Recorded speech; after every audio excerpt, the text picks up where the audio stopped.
നിറങ്ങളിൽ നീരാടിയ ടൂറിസ്റ്റ് ബസ്സുകളുടെ ഒരു കാലമുണ്ടായിരുന്നു. അലങ്കാര ലൈറ്റുകൾ നിറഞ്ഞതും മുന്തിയ സംഗീത സംവിധാനങ്ങളും ഉള്ളതായിരുന്നു ഭൂതകാലം. സ്കൂൾ കുട്ടികളടക്കം 9 പേരുടെ മരണത്തിനിടയാക്കിയ വടക്കഞ്ചേരി അപകടത്തെ തുടർന്നാണ് സംസ്ഥാനത്ത് ടൂറിസ്റ്റ് ബസ്സുകൾക്ക് കളർ കോഡ് നിർബന്ധമാക്കുന്നത്. അതേസമയം തന്നെ ഓൾ ഇന്ത്യ പെർമിറ്റ് നേടുന്ന കോൺട്രാക്ട് കാരേജുകൾക്കും ഇതര സംസ്ഥാനങ്ങളിൽ നിന്നുള്ള ടൂറിസ്റ്റ് ബസ്സുകൾക്കും ഇവിടെ കളർ കോഡ് ബാധകമേ അല്ല. ബാക്കി എല്ലാ സംസ്ഥാനത്തെ വണ്ടികൾക്കും കേരളത്തിൽ എങ്ങനെയും വരാം.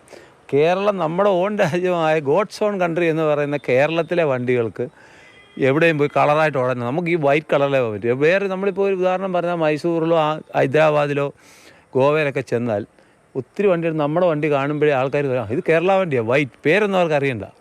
നമ്മുടെ വണ്ടി ഒറ്റപ്പെട്ട ഒരു സൈഡിൽ കിടക്കും. കളർ കോഡും ഇതര നിയന്ത്രണങ്ങളും വന്നതോടെ ഈ രംഗത്തെ മത്സരത്തിന് അയവ് വന്നു. സർക്കാർ തീരുമാനത്തിനനുസൃതമായ മാറ്റത്തിനായി ഓരോ ബസ്സുടമയും ചുരുങ്ങിയത് 1 ലക്ഷം രൂപയാണ് ചെലവിട്ടത്.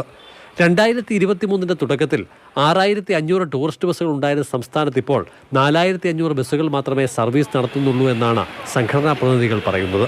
ഒരു വിഭാഗം ഉടമകൾ ഇതര സംസ്ഥാന രജിസ്ട്രേഷൻ നേടി, മറ്റുള്ളവർ വാഹനങ്ങൾ തന്നെ വിറ്റു. നിയന്ത്രണങ്ങൾ വ്യവസായത്തിന് തന്നെ തിരിച്ചടിയായത്രേ. ഇതിങ്ങനെ പോകുന്ന കളറിൻ്റെ പ്രശ്നമാണ്. അതിൻ്റെ കൂടെ അമിത ശബ്ദ സംവിധാനം ഒന്ന് നിർത്തിയായിരുന്നു.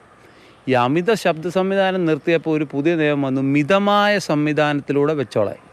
പക്ഷേ ഈ മിതമെന്ന് പറഞ്ഞ വാചകത്തിനൊരു അതിൻ്റെ ബാലൻസായിട്ടൊരു കാര്യമല്ല. ഈ മിതം എന്താണെന്നൊരു ഡ്രോയിങ്ങോ അല്ലെ അതിൻ്റെ കൺസെപ്റ്റ് വേണ്ടേ. അപ്പോൾ കുറേ വണ്ടികളിൽ അമിതമായിട്ടുള്ള ശബ്ദ സാധനം ഇപ്പോഴുണ്ട്. ഞങ്ങളെപ്പോലുള്ളവരിൽ മിതമെന്ന് പറഞ്ഞാൽ ബേസിക്കായിട്ടുള്ള സാധനം. ഞങ്ങളും പണ്ട് ഇതെല്ലാം ഓവറായിട്ട് വെച്ചിരുന്നു വരാം, നിയമം വന്നപ്പോൾ കട്ട് ചെയ്ത് വരാം. കളർ കോഡ് നിർബന്ധമാക്കിയ തീരുമാനം പുനഃപരിശോധിക്കുന്നതിനെക്കുറിച്ച് ഇടക്കാലത്ത് ചർച്ചകൾ സജീവമായിരുന്നു. എന്നാൽ അത്തരം ആലോചനകൾ നിലവിലില്ലെന്നാണ് മോട്ടോർ വാഹന വകുപ്പ് വിശദീകരിക്കുന്നത്.